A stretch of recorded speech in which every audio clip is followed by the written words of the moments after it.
Assalamualaikum warahmatullahi wabarakatuh. Baiklah anak-anak, kita lanjutkan lagi materi tentang sistem reproduksi manusia. Sebelumnya kita sudah membahas tentang pembelahan sel pada manusia. Oke, sekarang kita akan mempelajari sistem reproduksi pada manusia itu ada apa saja, alat-alat reproduksinya, fungsi-fungsinya, dan nanti ada penjelasan mengenai gangguan pada sistem reproduksi manusia dan cara pencegahannya.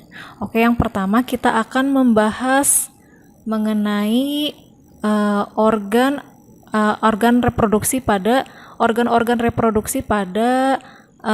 pria terlebih dahulu. Ya, kalian perhatikan di sini organ reproduksi pada laki-laki itu ada yang bagian luar dan ada bagian dalam. Nah, alat reproduksi bagian luar yang pertama ada penis. Nah, penis adalah organ yang berfungsi untuk kopulasi atau penyaluran sperma dari alat reproduksi pria ke alat reproduksi wanita. Itu yang pertama. Yang kedua ada skrotum. Skrotum ini adalah kantong yang terdiri dari kulit tanpa lemak dan berisi sedikit saluran otot. Itu skrotum. Selanjutnya ada alat reproduksi bagian dalam. Ada apa saja? Yang pertama ada testis. Testis ini ada di dalam skrotum. Nah, dia fungsinya untuk menghasilkan sperma dan hormon testosteron. Testis berjumlah sepasang. Jadi ada sepasang ya, ada 2 buah berarti, berbentuk bulat. Dan di dalam testis ini terdapat pembuluh-pembuluh halus yang disebut dengan tubulus seminiferus. Pada dinding tubulus seminiferus ini terdapat sel-sel Leydig atau intersisial yang menyekresi hormon testosteron tersebut. Nah, terdapat juga sel-sel yang berukuran besar yang disebut dengan sel Sertoli. Sel Sertoli ini berfungsi untuk menyediakan makanan bagi spermatozoa. Itu bagian-bagian yang terdapat di dalam testis. Selanjutnya masih bagian dalam ya dari organ reproduksi pria. Ada yang disebut saluran reproduksinya. Nah, di saluran reproduksi ini ada ductus epididymis. Ductus epididymis ini adalah organ kecil seperti tabung sempit yang sangat panjang. Dia salurannya itu sangat panjang dan berliku-liku, melekat di belakang testis. Jadi ductus epididymis ini melekat dengan testis karena dia fungsinya sebagai tempat pematangan sperma dan tempat penyimpanan sperma sementara. Makanya ductus epididymis ini berdekatan sama testis. Tadi kan fungsi testis itu untuk menghasilkan sperma. Nah, ada kaitannya dengan ductus epididymis, makanya letaknya berdekatan. Selanjutnya ada vas deferens. Adalah sebuah saluran dari bagian bawah epididymis, masih dekat dengan epididymis, yang mengarah ke atas. Kemudian melingkar dan salah satu ujungnya berakhir pada kelenjar prostat. Nah, dari epididymis, sperma masuk ke dalam saluran vas deferens menuju vesicula seminalis atau kantong sperma. Itu saluran reproduksi bagian dalam pria, ada ductus epididymis dan vas deferens. Selanjutnya ada kelenjar-kelenjar kelamin. Yang pertama ada vesicula seminalis, kantong sperma, dia tadi ada hubungannya dengan vas deferens. Yang kedua ada kelenjar prostat.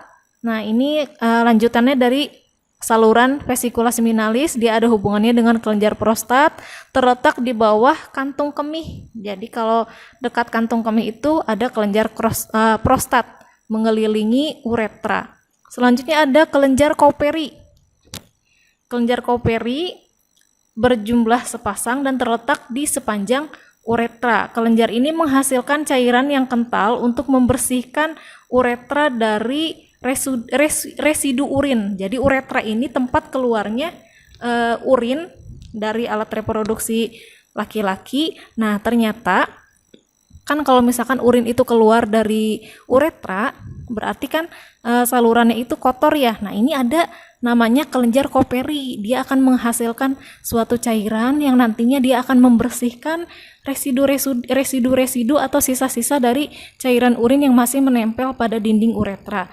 Nah, itulah fungsi dari kelenjar koperi yang pada akhirnya nanti kalau misalkan sperma akan dikeluarkan ya sudah bersih saluran tersebut oleh kelenjar koperi. Selanjutnya ada uretra, merupakan saluran dalam penis yang berfungsi sebagai saluran urin dan sperma. Jadi keluarnya urin dan sperma itu melalui uretra. Makanya ada kelenjar koperi yang tadi Ibu jelaskan, dia berfungsi untuk membersihkan residu urin. Kalau misalkan sudah bersih, barulah sperma itu bisa dikeluarkan. Kalau misalkan tidak bersih dan kalau misalkan ada gangguan pada si kelenjar koperi ini, maka nanti spermanya tidak akan berkualitas. Jadi jelek karena kotor.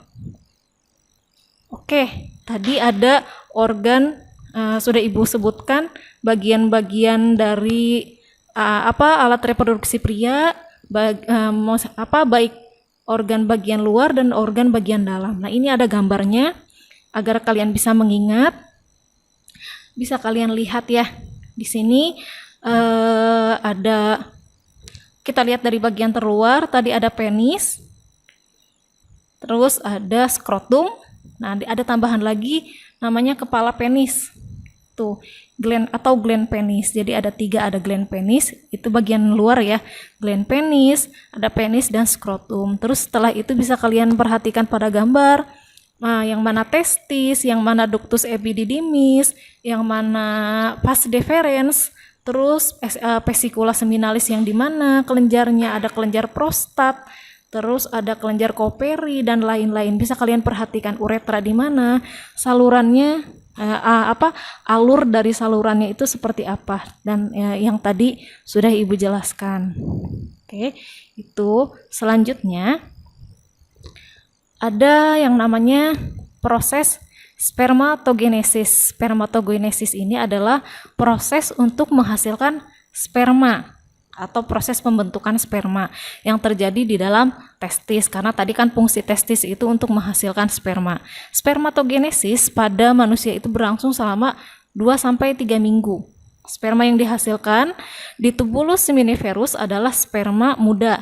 Jadi kalau di tubulus seminiferus itu spermanya masih muda, belum matang. Nah, proses pendewasaannya terjadi di epididymis. Tadi kalau kalian ingat lagi, balik lagi ke fungsi-fungsi dari alat reproduksi pria. Nah, itu dia tadi untuk pematangan sperma itu terjadi di ductus epididymis. Oke. Selanjutnya, nah kita akan bahas hormon apa saja yang mempengaruhi proses spermatogenesis. Nah, pada spermatogenesis ada 3 hormon yang berperan atau yang mempengaruhi proses spermatogenesis. Yang pertama ada FSH, dia dihasilkan oleh hipofisis yang berfungsi memacu pertumbuhan sperma. Pada wanita, FSH itu berfungsi memacu pertumbuhan sel telur. Jadi kalau pada pria untuk memacu pertumbuhan sperma, pada wanita untuk memacu pertumbuhan sel telur. Itu FSH atau follicle stimulating hormone. Yang kedua adalah hormon LH. Dihasilkan oleh hipofisis juga. Hormon ini berfungsi merangsang sel Leydig untuk menyekresi hormon testosteron. Pada wanita, sel ini berfungsi untuk merangsang terjadinya ovulasi. Itu fungsi dari hormon LH. Yang ketiga ada hormon testosteron atau androgen, dihasilkan oleh testis. Dari katanya aja sudah testosteron, berarti dihasilkan oleh testis hormon tersebut. Salah satunya berfungsi mempengaruhi perkembangan alat reproduksi dari ciri kelamin sekunder, misalnya tumbuh jenggot pada pria, terus tumbuh jakun. Itu ciri-ciri sekunder pada pria yang dipengaruhi oleh hormon testosteron. Nah, itu ya. Itu ada 3 hormon yang mempengaruhi proses spermatogenesis, ada FSH, LH, dan hormon testosteron. Oke, itu adalah ketiga hormon yang mempengaruhi proses pembentukan sperma pada pria. Oke, selanjutnya Kita sudah bahas mengenai alat-alat atau bagian-bagian reproduksi pada pria. Sekarang kita akan membahas struktur dan fungsi alat reproduksi wanita. Alat reproduksi wanita itu menghasilkan sel telur atau ovum. Kalau pada pria kan menghasilkan sperma. Kalau pada wanita akan menghasilkan sel telur atau ovum. Ini ada bagian-bagiannya pada gambar, bisa kalian perhatikan. Bagian-bagiannya lebih banyak daripada yang ini ya. Yang wanita lebih sedikit daripada yang pria. Cuman alurnya lebih panjang kalau yang wanita, bisa kalian lihat. Oke. Perhatikan pada gambar, pada perempuan itu sama seperti pada laki-laki. Ada organ bagian luar dan ada organ bagian dalam. Tapi kita lihat pada gambar dulu ya. Pada wanita memiliki 2 ovarium di kiri dan kanan. Jadi ada 2 ovarium yang bentuknya seperti buah kenari, itu ovarium. Kalian perhatikan gambarnya. Terus ovarium ini ada juga dekat ovarium. Jadi ada pimbre atau jumbai-jumbai. Nah, ovarium itu melekat pada pimbre. Selanjutnya ada yang seperti lekukan seperti itu adalah ovidak atau tuba palopi yang jadi ketika proses menghasilkan sel telur, nanti dia ovidak atau tuba palopi ini adalah jalan keluarnya sel telur atau ovum. Selanjutnya ada uterus. Uterus itu rahim. Jangan tertukar dengan uretra ya, uretra pada organ laki-laki. Jadi ini uterus adalah rahim pada perempuan. Nah, pada uterus ada yang namanya endometrium. Endometrium itu adalah dinding rahim. Selanjutnya ada cervix dan yang terakhir ada vagina. Oke, lebih jelasnya Ibu ada sebuah video. Kalian perhatikan, di sini video ini akan menjelaskan fungsi masing-masing dari bagian-bagian dari struktur alat reproduksi wanita. Perhatikan baik-baik ya. Assalamualaikum warahmatullahi wabarakatuh. Oke teman-teman, sekarang kita akan membahas mengenai organ reproduksi pada wanita. Setelah sebelumnya kita bahas mengenai organ reproduksi pada pria. Secara peran, reproduksi pada wanita jauh lebih kompleks daripada pria. Jika organ reproduksi pada pria menghasilkan gamet dan hormon saja, tidak demikian pada organ reproduksi pada wanita. Pada wanita, tidak hanya menghasilkan gamet dan hormon saja, tapi tubuhnya harus bersiap untuk merawat janin yang akan berkembang untuk jangka waktu yang sangat lama, yaitu sekitar 9 bulan. Lama kan ya? Maka hal ini bisa dijadikan salah satu alasan mengapa Rasulullah SAW menyebutkan ibu 3 kali dibandingkan ayah. Hal ini terdapat pada kitab Adabul Mufrad yang diriwayatkan oleh Imam Bukhari. Bunyinya seperti ini. Ya Rasulullah, man abar? Qala ummaka. Qultu man abar? Qala ummaka. Qultu man abar? Qala ummaka. Qultu man abar? Qala abaka. Tsummal aqrab. Fal-aqrab. Wahai Rasulullah, siapa yang paling berhak bagiku berbuat baik kepadanya? Rasul menjawab, ibumu. Aku bertanya, kemudian siapa lagi? Rasul menjawab, ibumu. Aku bertanya, kemudian siapa lagi? Rasul menjawab, ibumu. Aku bertanya, kemudian siapa lagi? Rasul menjawab, bapakmu, kemudian kerabat yang terdekat, dan seterusnya. Berdasarkan hal inilah, maka tidak ada alasan untuk kita untuk tidak berbakti kepada kedua orang tua kita, terutama kepada ibu kita. So, balik lagi ke topik utama. Reproduksi pada wanita memiliki struktur yang terdiri dari 2 bagian.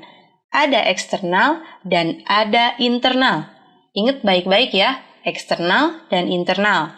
Struktur reproduksi eksternal wanita ada 2. Ada klitoris, ada 2 set labia. Apa itu klitoris? Klitoris merupakan salah satu titik rangsangan seksual yang paling sensitif karena mengandung banyak ujung saraf. Oke, klitoris ini hanya terdapat pada wanita. Yang kedua, ada 2 set labia, yaitu ada labium mayor dan labium minor. Untuk diketahui, 2 set labia ini mengelilingi lubang vagina. Oke, sekarang lanjut ke organ internal pada wanita. Harap berkonsentrasi karena agak sedikit panjang dari organ reproduksi eksternal. Yang pertama ada ovarium. Fungsinya yaitu untuk menghasilkan ovum. Ingat ya, ovarium menghasilkan ovum. Proses menghasilkan ovum dari ovarium namanya ovulasi. Jadi ada ovarium, ovum, dan ovulasi. Ovarium juga dikenal sebagai gonad betina. Sama halnya dengan testis, jumlahnya ada sepasang. Ada di bagian kiri dan ada di bagian kanan. Bentuknya seperti kacang almond. Dan yang paling penting juga di ovarium ini terdapat struktur kecil mirip kantung yang disebut dengan folikel. Di dalam folikel ini ada ovum yang belum matang yang dikenal dengan oosit, dan oosit ini sudah dibawa sejak lahir oleh wanita. Selain itu, folikel jumlahnya ini sangat banyak, jumlahnya kurang lebih sekitar 400.000. Ini bukan angka pasti, jadi kurang lebih diperkirakan jumlahnya ada 400.000 dan akan berkurang seiring bertambahnya usia wanita. Luar biasa kan ya? Dan pada wanita yang telah memasuki usia menopause, biasanya ovariumnya berlubang karena folikelnya sudah mengeluarkan isinya, jadi berlubang. Yang kedua ada oviduk. Oviduk atau yang dikenal sebagai tuba falopi letaknya memanjang dari rahim menuju lubang yang berbentuk corong di setiap ovarium. Setelah ovulasi, ovum akan meninggalkan ovarium menuju ke tuba falopi. Untuk apa dia ke tuba falopi? Dia akan menunggu untuk bertemu dengan sperma. Setelah bertemu dengan sperma, maka akan terjadi yang namanya fertilisasi atau meleburnya sperma dan ovum untuk menghasilkan zigot. Zigot ini nanti akan berkembang menjadi janin. Berkembangnya di bagian mana? Di bagian rahim. Yang ketiga ada rahim atau nama kerennya adalah uterus. Rahim ini merupakan organ tebal yang berotot. Dapat mengembang selama masa kehamilan untuk menampung janin maksimal sekitar 4 kilo. Inilah organ yang disebutkan sebagai tempat kokoh dalam Al-Quran. Salah satunya terdapat dalam surat Al-Mursalat ayat 21 sampai dengan 23 yang bunyinya seperti ini. فجعلناه في قرار مكين إلى قدر معلوم فقدرنا فنعم القادرون.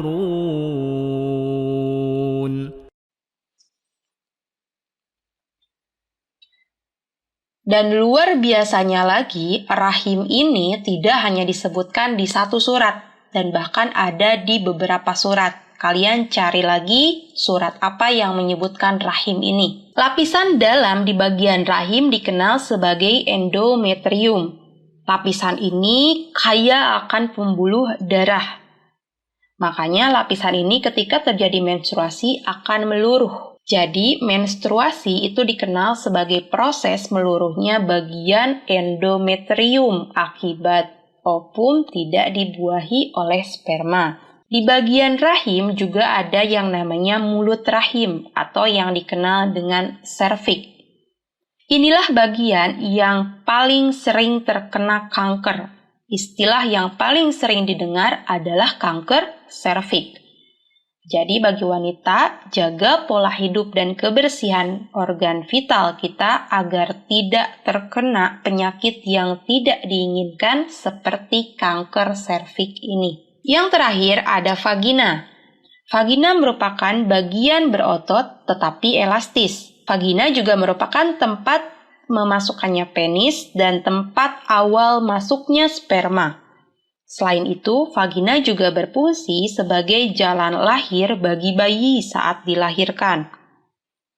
Seperti yang telah disebutkan bahwa vagina dilindungi oleh 2 set labia. Di bagian vagina juga terdapat selaput tipis yang dikenal sebagai selaput dara atau himen, nama kerennya. Oke, sudah selesai video dari alat-alat reproduksi wanita beserta fungsinya. Sekarang kita akan lanjut kepada menstruasi dan fertilisasi. Pada menstruasi itu terjadi 4 fase. Kalian perhatikan fasenya, ada fase menstruasi, ada fase praovulasi, ada fase ovulasi, dan ada fase pasca ovulasi. Kalau fase menstruasi itu apabila ootid itu adalah sel telur yang sudah matang atau ovum yang sudah matang, yang dia sudah berjalan, yang sudah dihasilkan ovarium, dia berjalan kepada melalui tuba Fallopi atau opidak, terus di situ tidak terjadi pembuahan, maka akan terjadi menstruasi. Kalau tidak ada pembuahan, terjadi pembuahan, akan terjadi menstruasi. Yang kedua ada fase praovulasi. Yang ketiga ada fase ovulasi, yang keempat ada fase pasca ovulasi.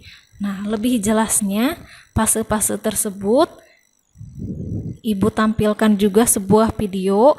Biasanya gambar pada ujian-ujian sekolah itu biasanya fase menstruasi tersebut dituangkan dalam sebuah gambar. Nah, makanya Ibu akan menampilkan video tersebut. Jadi kalian bisa memperhatikan proses menstruasi itu melalui gambar. Jadi kalian bisa mendeskripsikan prosesnya seperti apa. Oke, kita perhatikan video proses menstruasi berikut ini.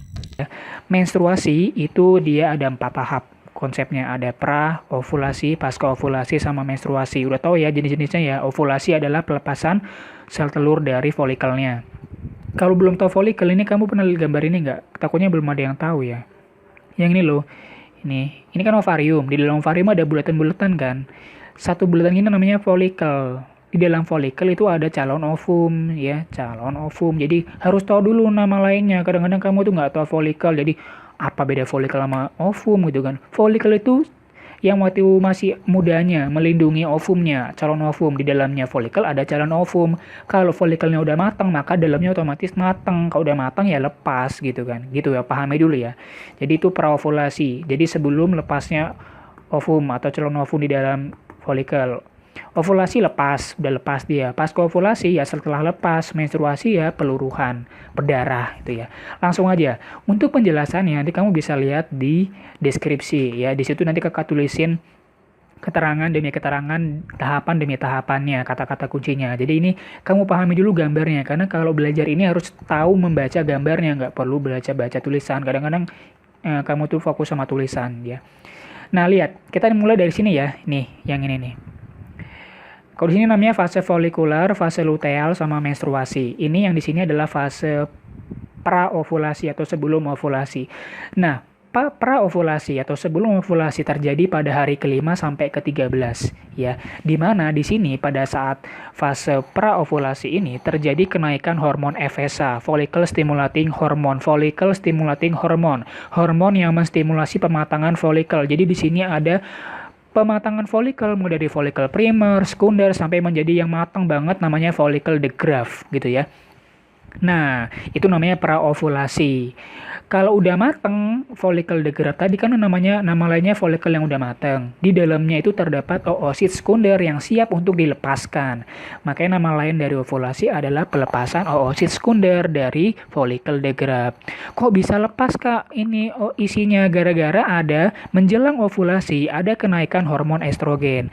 Saat menjelang ovulasi, estrogen naik sehingga menyebabkan FSH-nya terhambat dan LH-nya naik. Jadi yang naik ini LH gitu. Jadi ini ngelihatnya gini nih, lurus lihat nih semua dari bawah sampai atas ya. Dan saat menjelang ovulasi, dinding rahim sudah mulai menebal ya, cuma nggak tebal banget. Nah, setelah keluar siapa tadi nih? Oosit sekunder. Oosit sekundernya akan bergerak menuju tuba falopi untuk melakukan fertilisasi. Nunggu di sana dia, ada sperma apa enggak ini gitu kan ya. Isinya udah keluar kan, tinggal folikelnya. Nah, folikelnya tadi itu akan berubah menjadi namanya folikel lubrum ya. Lubrum pakai L. Nah, folikel lubrum itu akan berubah lagi menjadi corpus luteum. Ini akan berubah menjadi corpus ya. Corpus lubrum akan berubah menjadi corpus luteum. Ciri khas lubrum adalah banyak mengandung darah.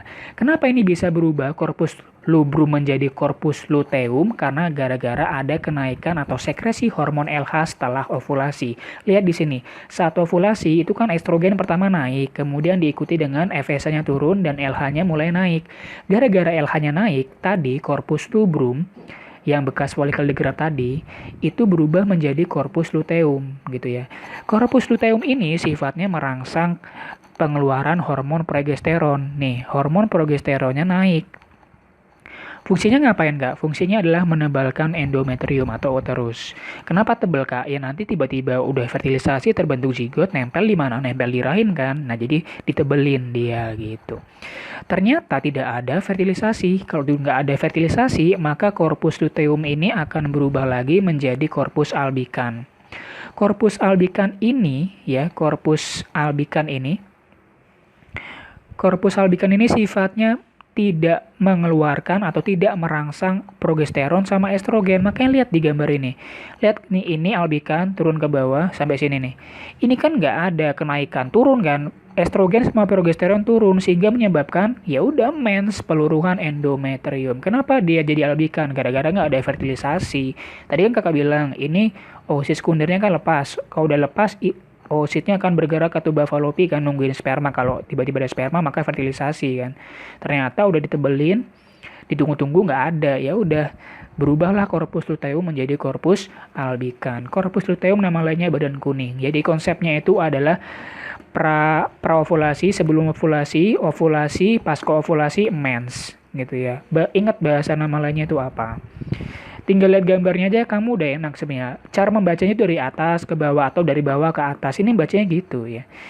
Fase luteal itu nama lain dari fase pasca ovulasi. Ini yang tengah-tengah ini fase ovulasi. Yang sebelah sini ini ya. Ini itu praovulasi. Kalau yang kanan kiri ini ujung-ujung itu mens. Mens itu pengeluaran darah atau peluruhan endometrium gara-gara tidak ada estrogen sama progesteron. Gara-gara udah nggak ada, nanti FSH induksi lagi atau dikeluarkan lagi. FSH-nya naik, terjadi tadi lagi praovulasi lagi ya.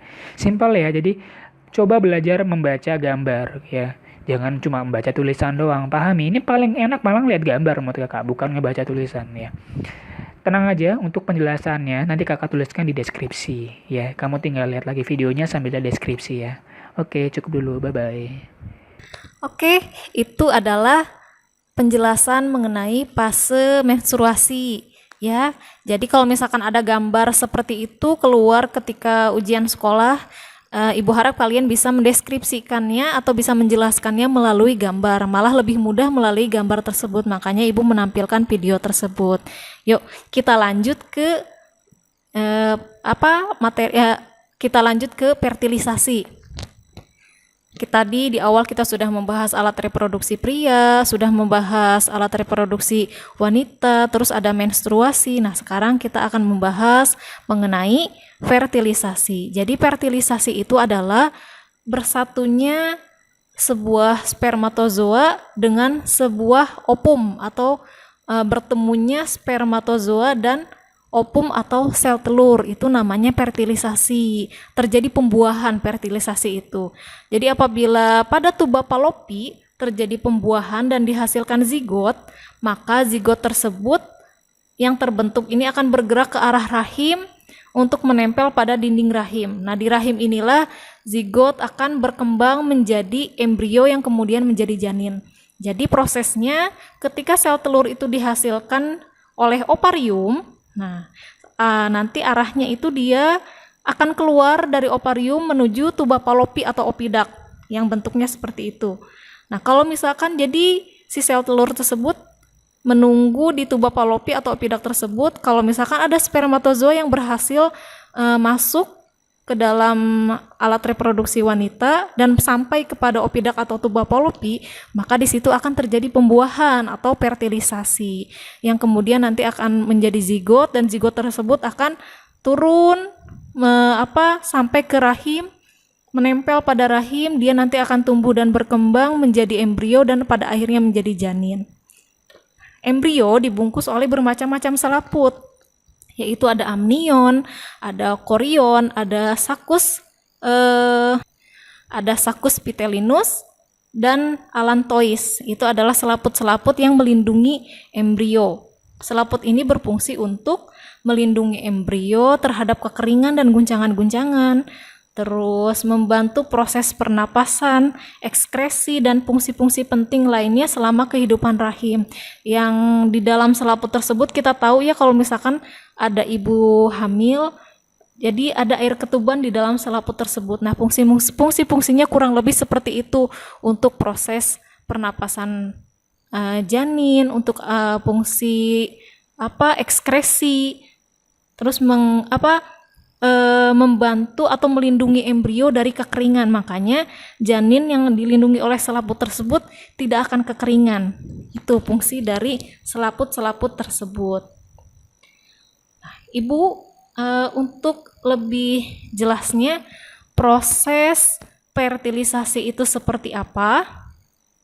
Jadi ketika sperma memasuki organ-organ pada reproduksi wanita itu perjalanannya seperti apa, detailnya itu seperti apa, bisa kalian perhatikan dengan baik-baik. Ibu harap kalian simak dengan baik-baik proses panjang sebuah atau proses fertilisasi yang nanti akan Ibu tampilkan dalam sebuah video. Tolong diperhatikan baik-baik ya. Silahkan saksikan video berikut. Fertilization is the epic story of a single sperm facing incredible odds to unite with an egg and form a new human life. It is the story of all of us.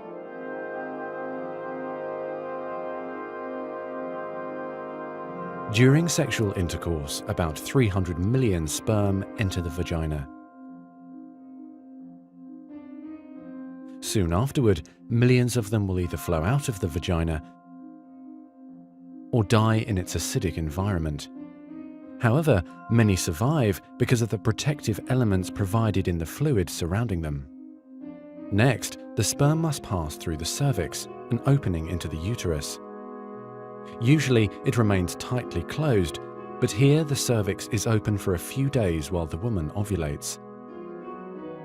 The sperm swim through the cervical mucus, which is thinned to a more watery consistency for easier passage.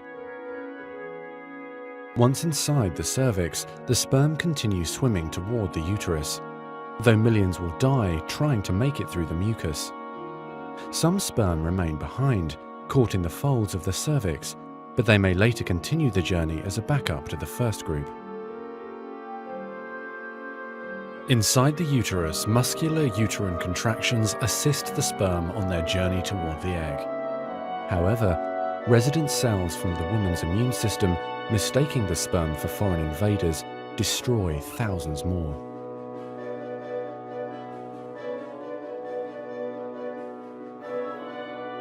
Next, half the sperm head for the empty fallopian tube, while the other half swim toward the tube containing the unfertilized egg. Now, only a few thousand remain. Inside the fallopian tube, tiny cilia push the egg toward the uterus. To continue, the sperm must surge against this motion to reach the egg. Some sperm get trapped in the cilia and die.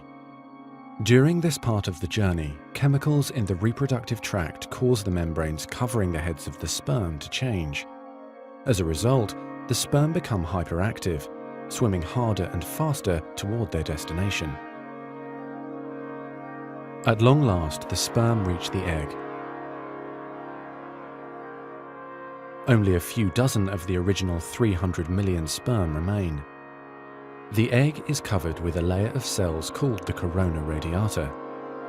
The sperm must push through this layer to reach the outer layer of the egg, the zona pellucida. When sperm reach the zona pellucida, they attach to specialized sperm receptors on the surface, which triggers their acrosomes to release digestive enzymes, enabling the sperm to burrow into the layer. Inside the zona pellucida is a narrow, fluid-filled space just outside the egg cell membrane. The first sperm to make contact will fertilize the egg. After a perilous journey and against incredible odds, a single sperm attaches to the egg cell membrane. Within a few minutes, their outer membranes fuse and the egg pulls the sperm inside. This event causes changes in the egg membrane that prevent other sperm from attaching to it. Next, the egg releases chemicals that push other sperm away from the egg and create an impenetrable fertilization membrane. As the reaction spreads outward, the zona pellucida hardens, trapping any sperm unlucky enough to be caught inside. Outside the egg, sperm are no longer able to attach to the zona pellucida. Meanwhile, inside the egg, the tightly packed male genetic material spreads out. A new membrane forms around the genetic material, creating the male pronucleus. Inside, the genetic material reforms into 23 chromosomes. The female genetic material, awakened by the fusion of the sperm with the egg, finishes dividing, resulting in the female pronucleus, which also contains 23 chromosomes. As the male and female pronuclei form, spiderweb-like threads, called microtubules, pull them toward each other. The two sets of chromosomes join together, completing the process of fertilization. At this moment, a unique genetic code arises, instantly determining gender, hair color, eye color, and hundreds of other characteristics. This new single cell, the zygote, is the beginning of a new human being. And now the cilia in the fallopian tube gently sweep the zygote toward the uterus, where he or she will implant in the rich uterine lining, growing and maturing for the next 9 months until ready for birth.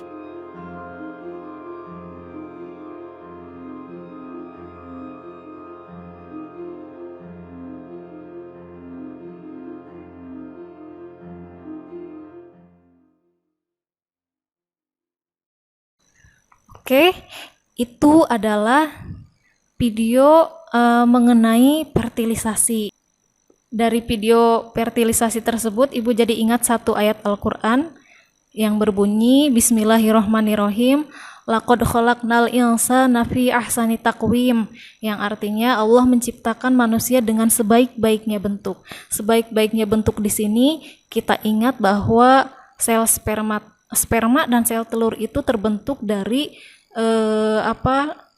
tidak sembarangan sperma dan sel telur, dia terbentuk dengan nutrisi-nutrisi yang sangat baik di dalam tubuh kita. Kalau misalkan kita bisa menjaga dan merawat tubuh kita dengan baik, maka sperma dan sel telur yang akan dihasilkan itu pasti yang berkualitas, pasti yang paling baik. Makanya dalam surat tersebut Allah menyampaikan bahwa Allah menciptakan manusia dengan sebaik-baiknya bentuk. Seperti itu. Mudah-mudahan bisa kalian pahami, bisa kalian syukuri dari proses video fertilisasi tersebut. Nah, setelah ini dari yang pertama sudah Ibu sampaikan tentang alat reproduksi pria wanita, menstruasi dan fertilisasi. Nah, di sini ada beberapa gangguan atau penyakit atau kelainan yang mengganggu sistem reproduksi pada manusia. Kita perhatikan, kelainan atau penyakit pada sistem reproduksi itu sangat banyak. Bisa kalian lihat di buku paket. Salah satunya ada AIDS, kanker serviks, ada kanker ovarium, ada sipilis, ada herpes genitalis, infertilitas, dan lain-lain. Nah, penyakit-penyakit atau kelainan tersebut terjadi karena kita tidak bisa menjaga baik-baik organ-organ reproduksi kita. Karena yang sudah kita perhatikan tadi pada gambar alat reproduksi pria maupun wanita, begitu salurannya itu sangat banyak, terus organ-organnya pun sangat banyak. Jadi kalau misalkan kita makan sesuatu yang tidak baik atau kurang baik, atau meminum sesuatu yang kurang baik dengan cara yang tidak baik pula, maka dia akan merusak bagian-bagian atau merusak sistem reproduksi pada manusia. Makanya Ibu ingat, kalau misalkan kita minum tidak boleh sambil berdiri. Nah, itu tidak sembarangan hanya kata-kata saja atau hanya larangan saja. Ternyata memang secara ilmiah dan secara agama pun melarang kita tidak minum secara berdiri. Nah, dibuktikan juga secara ilmiah kenapa tidak boleh minum sambil berdiri. Jadi ketika kita minum, misalkan kita minumnya air mineral, jadi airnya itu hanya melewati saluran kantong kemihnya saja. Jadi ginjal, ketika kita minum hanya melewati ginjal saja. Harusnya kan kalau misalkan kita minum dengan secara duduk, beda lagi. Jadi air tersebut akan diproses terlebih dahulu di dalam ginjal. Jadi kalau misalkan yang minum sambil berdiri, itu airnya tidak akan diproses di dalam ginjal, dia akan keluar begitu saja tanpa kita ketahui air mineral tersebut baik atau tidak untuk tubuh kita. Apalagi minuman-minuman yang berwarna atau bersoda. Bayangkan, tanpa diproses di ginjal, dia akan melewati organ-organ yang ada di dalam tubuh kita tanpa disaring. Apa yang akan terjadi?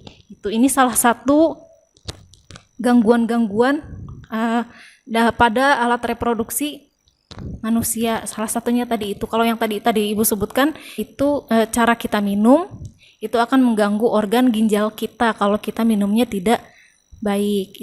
Itu hanya salah satu contoh bahwa organ-organ di dalam tubuh kita, kalau misalkan kita menjaganya dengan baik, dengan tidak memakan atau meminum sesuatu yang tidak baik, maka hasilnya pun nanti akan merusak organ kita. Kalau misalkan kita bisa memilah dengan baik makanan mana yang bernutrisi, minuman mana yang baik, maka organ di dalam tubuh kita pun akan terjaga dengan baik. Untuk menjaga sistem reproduksi kita atau untuk menjaga tubuh kita agar tetap sehat dan baik, di sini kita harus menjaga pola hidup sehat. Di sini ada penerapan pola hidup sehat yang menunjang kesehatan reproduksi. Jadi tidak hanya kesehatan reproduksi saja, bahwa pola hidup atau pola makan kita sehari-hari itu akan mempengaruhi apa-apa yang ada di dalam tubuh kita. Yang pertama, pasti olahraga. Olahraga itu sangat baik untuk menjaga kesehatan tubuh kita. Yang kedua, menjaga makanan dan minuman yang tadi sudah Ibu sebutkan. Kalau misalkan makanannya bernutrisi dan baik, pasti dampaknya akan baik pula terhadap tubuh kita. Olahraga dan makan dan minuman yang bernutrisi itu adalah peran yang sangat penting untuk menjaga organ-organ yang ada di dalam tubuh kita. Mudah-mudahan kalian paham. Cukup sekian materi sistem reproduksi pada manusia. Semoga kalian bisa memahaminya dengan baik dan mengingatnya dengan baik. Ibu cukupkan sekian. Enjoy with science. Wassalamualaikum warahmatullahi wabarakatuh.